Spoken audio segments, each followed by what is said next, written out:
From years of anxiety to warrior and mentor, Bradley Robinson created the Anxiety Project to help you end your anxiety naturally. Let's mold the new you and let's end anxiety together. Hello, we are here on episode 189 to talk about your questions and to answer them in detail regarding anxiety, regarding trauma, regarding mindset, how to break out of limiting beliefs and your current patterns that you can't seem to shake and wiggle out of. It's annoying, but why, right? And so these are some of the questions I'm going to be answering on today's Q&A. You sent it in some great questions via unpluganxiety.com, via YouTube. So I'm very grateful that you're following and that you're getting these questions out to me. Really important. Before we dive into these great questions, I want to go over your comments on previous episodes, starting with Nick.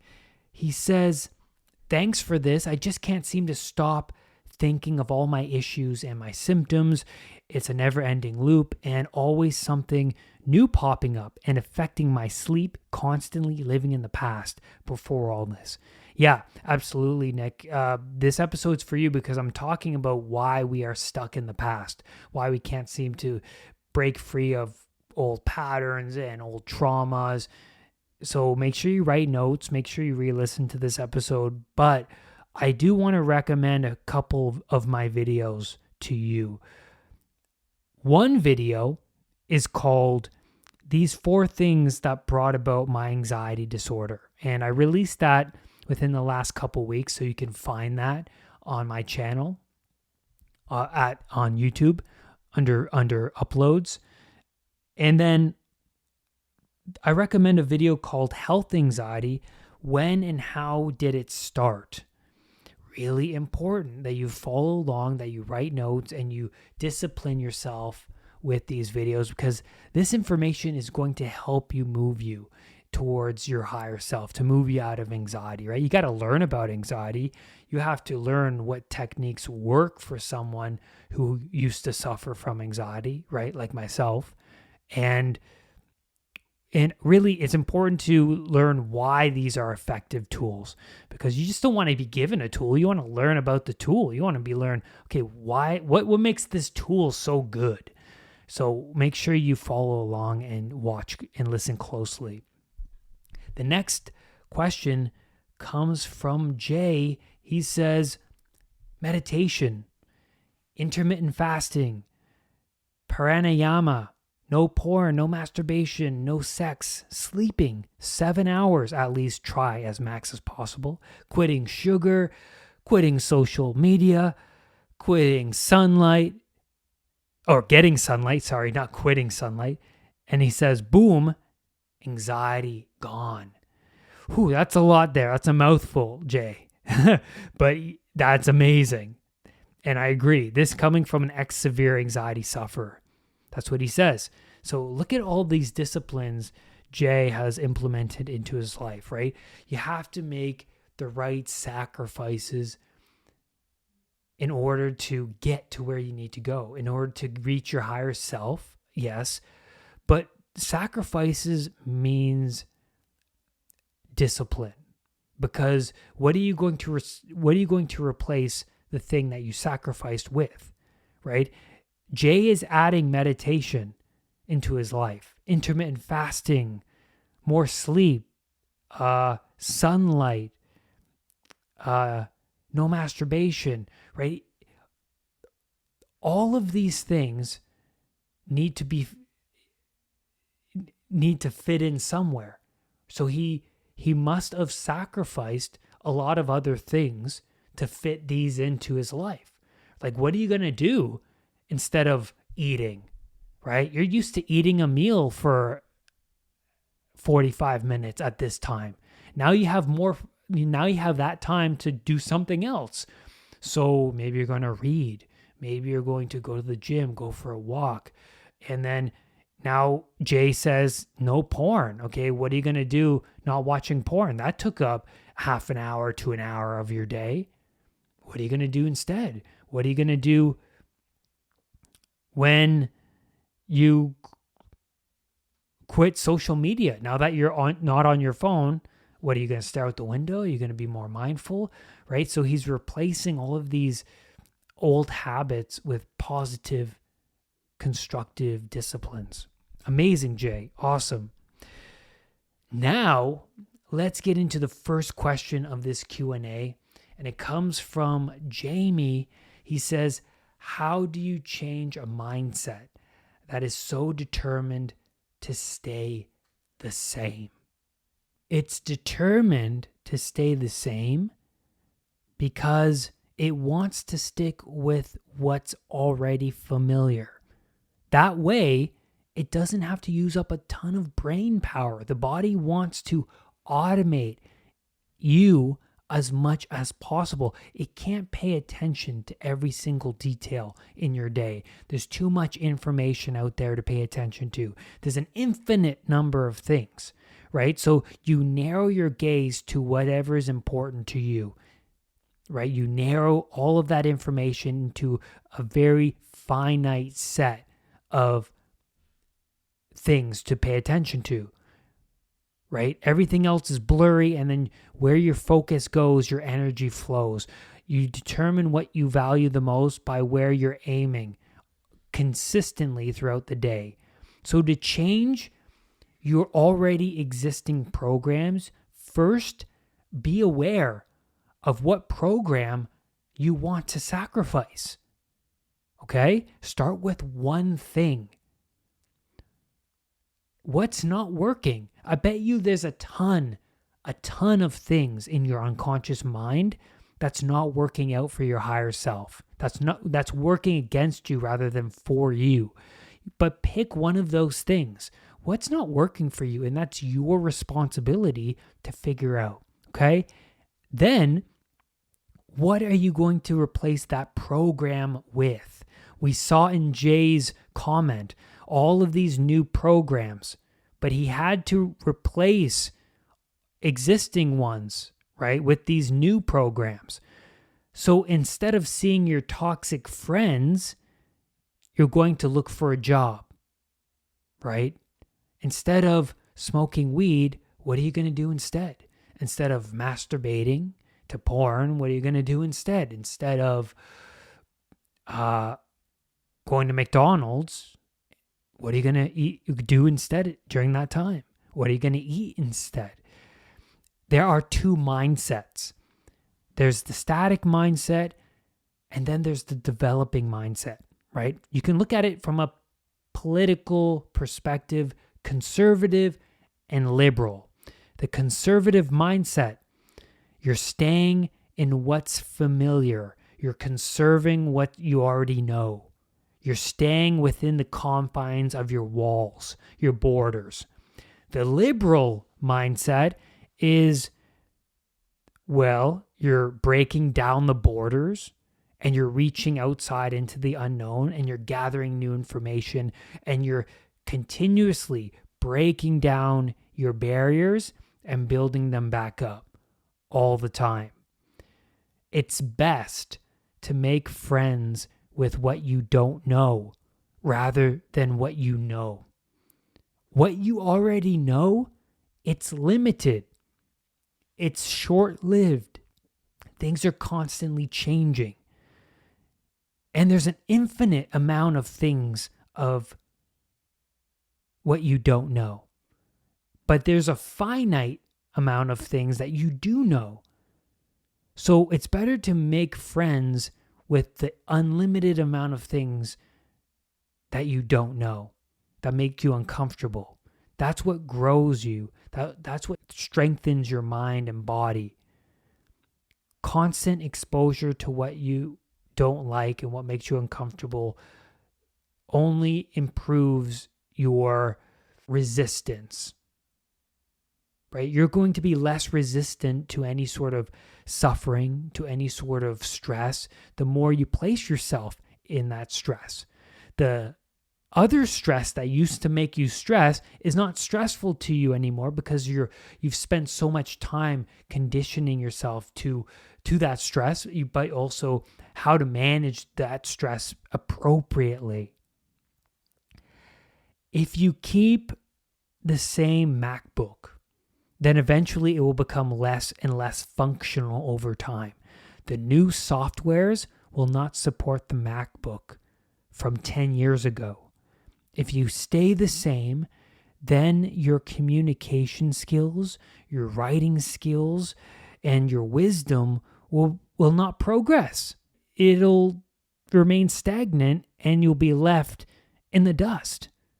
With all of this reading that I'm doing, I am discovering that people are continuously writing about better and healthier ways of living. Because I might have a perspective over a certain healthy routine, like meditation, for example, but then I go read another book on meditation, and then I discover a new aspect of meditation that I didn't know. And I incorporate that piece of information that I didn't know before into my life. And now my life just got 1% better.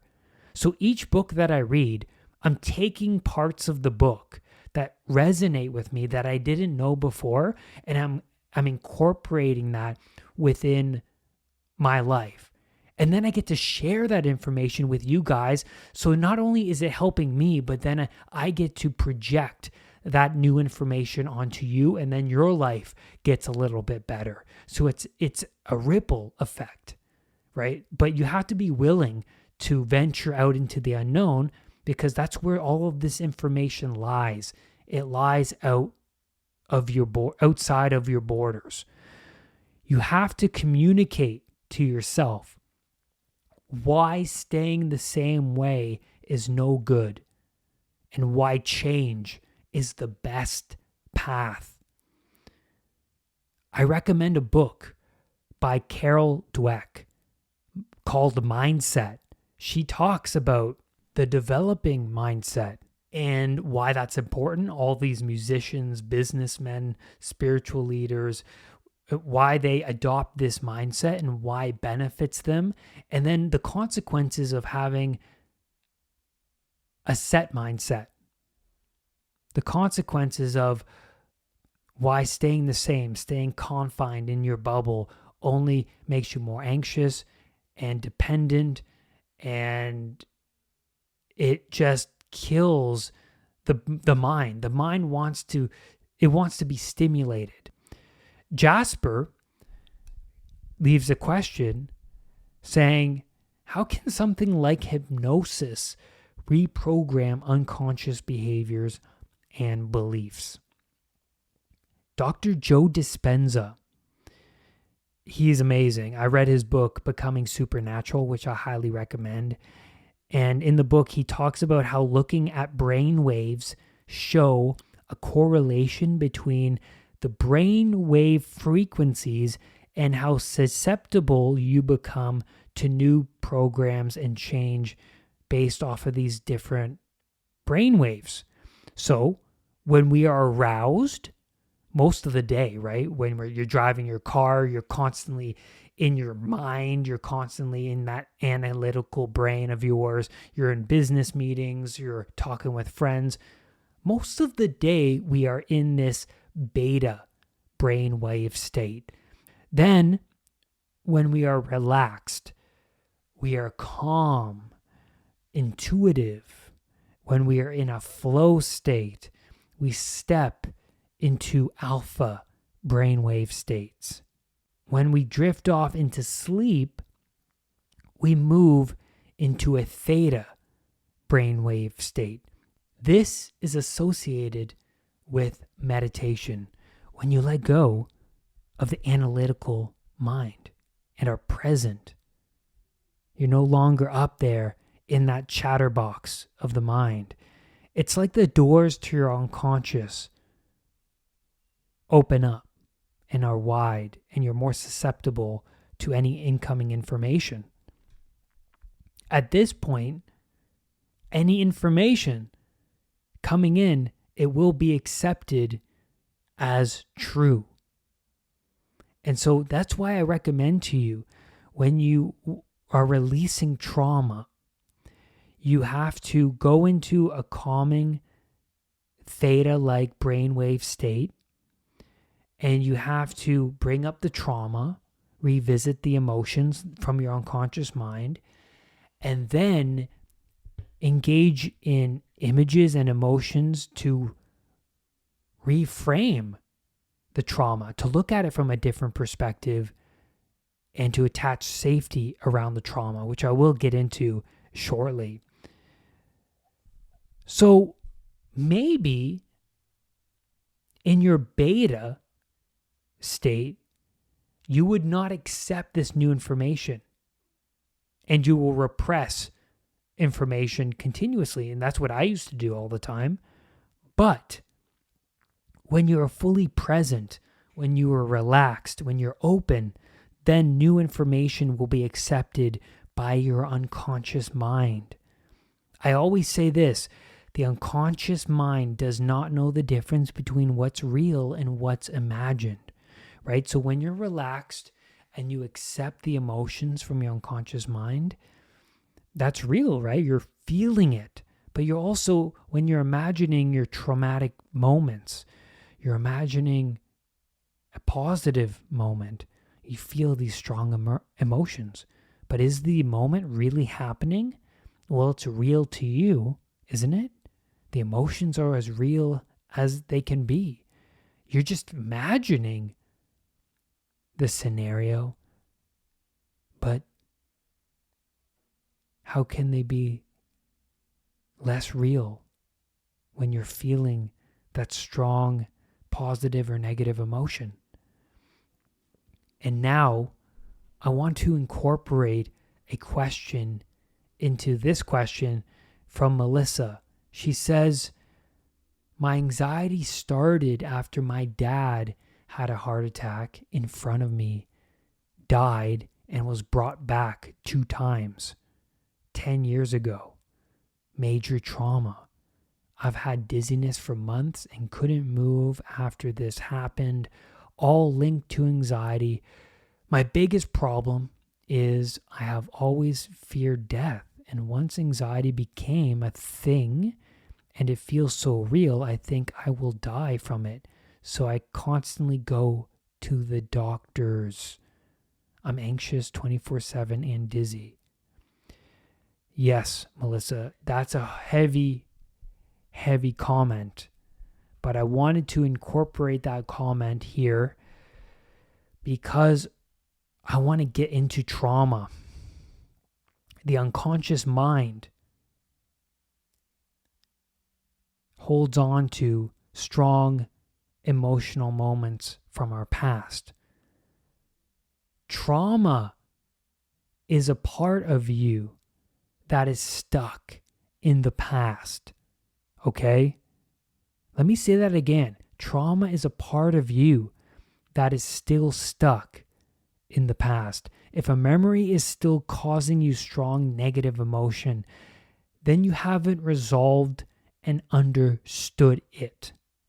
The unconscious mind is holding onto it for good reason. It's holding onto it because it wants you to understand why this is important so that you don't fall into the same hole again in the future, so that this thing could be avoided. So it wants you to acknowledge, hey, look at this thing. Look at what happened back here. What happened? You have to pick it apart and examine it, dissect it in order for your unconscious mind to let it go. It wants you to understand fully why this was a threat, why this thing needs to be avoided. When you ignore it and you repress it because it's too emotional, you don't want to face that thing, the unconscious mind still holds on to it because you haven't fully figured it out. And so the unconscious will store it. And then when you go into a theta sleep, for example, you're dozing off to sleep and the doors to your unconscious opens up, the trauma tends to emerge, causing you to wake up and be anxious. And that's so enlightening. When you go into that theta sleep, the unconscious mind opens up and you're susceptible to whatever has not been fully dealt with. And so your past starts to rise up and it makes itself known. And since you're already so reactive to those strong negative emotions, it wakes you up in a fright. It wakes you up feeling anxious. And you can't seem to get a good night's sleep. It's like you're walking around with a ball and chain. There's something still dragging behind you, keeping you from really breaking free of the past. And what's curative for past trauma? Well, trauma is a spectrum, first of all. There's different types of trauma. There's the severe trauma on this end where you get into a car accident, family member dies, serious illness. And then there's this other trauma where you embarrass yourself in high school. You just trip over the sidewalk and you're laughed at, or you get called a funny name. Trauma is trauma. And when you bring up past trauma and you confront it, you have to pick it apart. How did you wind up in that situation? How can you not wind up in that situation again? What did you learn from this experience? What would you do differently? In your case, Melissa, what emotions would you express to your dad? I'm sure you have a lot to say to him, but you didn't get that out, right? So what would you say? Is there anything that you need to say to your younger self to make her feel safe? So you want to attach safety to the experience rather than this fear, rather than this negative emotion. The unconscious mind is holding on to it because it's a sort of threat, right? Hence the negative emotion. And I recommend that we work together. I have one-on-one coaching and I can guide you through a releasing trauma exercise. I do this with my clients all the time, right? I guide them through this meditative practice where I get them into a theta-like brainwave state, get them relaxed. I get their unconscious mind to open up. I get all that stuff, though. I get the negative experience to emerge, and I get my client to face what they are fearing, and I get them to reframe the experience. And at the end of this reframing, I ask my client to sit with their younger self and to talk to them and say to them, what did you learn from the experience? Because it's important that you attach a lot of safety to what happened and positive emotion to what happened rather than keeping it negative. Because, well, why do you want to hold on to that baggage, right? It's better to face that ultimate pain right now, and so that your future self can live free from that pain rather than holding on to it for the rest of your life, being weighed down by this burden. I will also leave a releasing trauma exercise link below that you can do with yourself in your own home right now. You can do this exercise. I recommend that you do because we all have some sort of baggage. We all have trauma. And so, another way to tackle trauma is to sit and write down the trauma and to answer the questions I already laid out for you. The questions like, how can you not wind up in this situation again? What did you learn from this experience? What would you do differently? What would you say to this person? What would you say to your younger self to make them feel safe? Crucial for getting out of this ball and chain. Voluntary exposure to what you fear shrinks the fear. And that's where I'm going to leave you on today's podcast episode. Thank you so much for your questions. And thanks for being here. Make sure you go to the YouTube channel and you watch those videos. And let me know what you think. Leave your comments below. Lastly, do not let anxiety define who you are. I will see you on the next podcast episode. Bye for now. Brad's powerful anxiety recovery program is now available at unpluganxiety.com. The Anxiety Project program is downloadable and puts the power of anxiety recovery in your own hands. Visit unpluganxiety.com for more details. Recovery starts now.